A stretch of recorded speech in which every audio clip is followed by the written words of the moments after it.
నమస్కారం.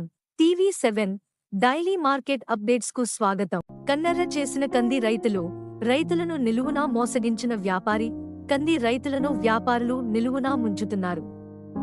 ధర తగ్గించడంతో పాటు తూకాల్లో మోసాలకు పాల్పడుతున్నారు. బుధవారం ఆస్పరి మండలం జోహరాపురంలో ఇలాంటి ఘటనే చోటు చేసుకుంది. ఖరీఫ్లో చేతికందిన కందులను నూర్పిడి చేసుకుని అమ్మకానికి సిద్ధం చేసుకున్నారు. స్థానిక వ్యాపారి రంజాన్ కొనుగోలు చేసేందుకు ముందుకొచ్చారు. ఎలక్ట్రానిక్ కాటాపై కొలతలు వేశారు.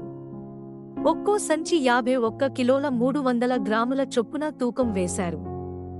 అదే సంచిని బయట మరో చోట తూకం వేస్తే 54 కిలోల 300 గ్రాములు ఉంది. వ్యాపారి మోసం చేస్తున్నాడని రైతులు గమనించారు. వెంటనే తూనికలు కొలతల అధికారికి సమాచారం ఇచ్చారు. అధికారి ఎం శ్రీనివాసులు సిబ్బందితో వచ్చి వ్యాపారి తూకం యంత్రాలను పరిశీలించారు. ఒకదాంట్లో 200 గ్రాములు, మరో దాంట్లో 360 గ్రామాలు తేడా ఉన్నట్లు గుర్తించారు. సదరు వ్యాపారికి 50,000 జరిమానా విధించారు. ఇలాంటి మరిన్ని అప్డేట్స్ కోసం వాచ్ చేస్తూనే ఉండండి టీవీ7.